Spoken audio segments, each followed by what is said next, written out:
Hello everyone, নয়নাস হোমে আরেকটি নতুন রেসিপিতে আপনাদের সবাইকে স্বাগত জানাই। পুজো চলছে, সঙ্গে সামনেই রয়েছে লক্ষ্মী পুজো, আরও রয়েছে ভাইফোঁটা। এই সবের মধ্যে এরকম ভেজ কয়েকটি রেসিপি যদি হাতের কাছে থাকে, চটপট বানিয়ে নেওয়া যায় আর খেতেও লাগে অনেক সুস্বাদু। সেরকম কয়েকটি রেসিপি নিয়ে তোমাদের সামনে চলে এসেছি। তবে আজকে আমি সেরকম একটি রেসিপি তোমাদের সাথে শেয়ার করে নেব। তো চলো সময় নষ্ট না করে এই রেসিপিটি শুরু করে নেওয়া যাক।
সবজি কী কী নিয়েছি তা তো তোমরা দেখেই নিয়েছো।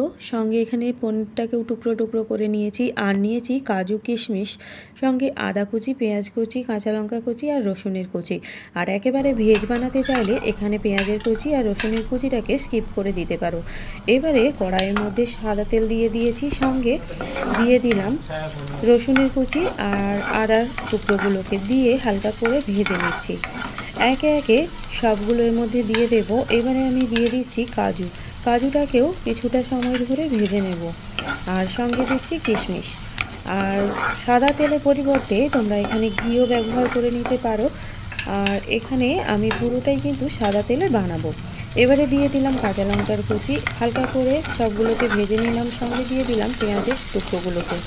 দেওয়ার পর এটাকেও হালকা ভেজে নিচ্ছি।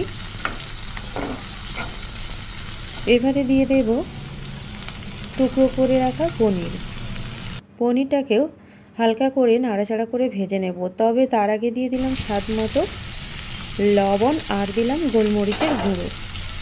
খুব বেশি এটাকে ভেজে নেব না, জাস্ট উল্টে পাল্টে একটুখানি লালচে করে ভেজে তুলে রেখে দেবো।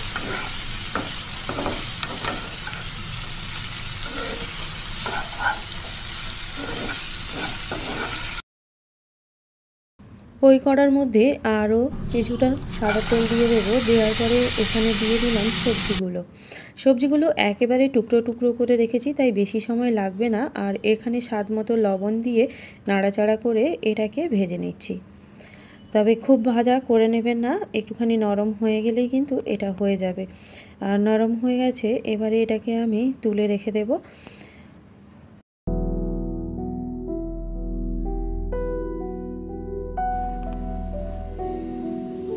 কালি কড়ার মধ্যে এখানে দিয়ে দিচ্ছি ভাতটাকে ঠান্ডা করে নিয়েছিলাম।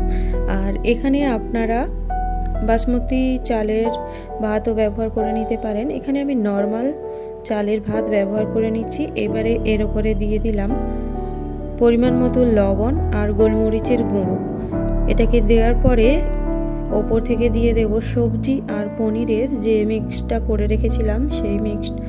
আর এটা দেওয়ার পর নাড়াচাড়া করে মিশিয়ে নেব। আর গ্যাসের ফ্লেমটা এখানে হাইতে রেখেছি। আর কিছু সময় ধরে এভাবে নাড়াচাড়া করে নিলে কিন্তু এটা একেবারে রেডি হয়ে যাবে। আর দেখতেই পেলেন একেবারে অল্প সময় তৈরি হয়ে গেল পনির দিয়ে ফ্রাইড রাইস এই রেসিপিটি। এটা আমি পরিবেশন করে নেব সামান্য রায়তার সাথে। আর বিশেষ কিছু লাগবে না। তো রেসিপিটি ভালো লাগলে লাইক করবেন আর বন্ধুদের সাথে শেয়ার করবেন। ধন্যবাদ।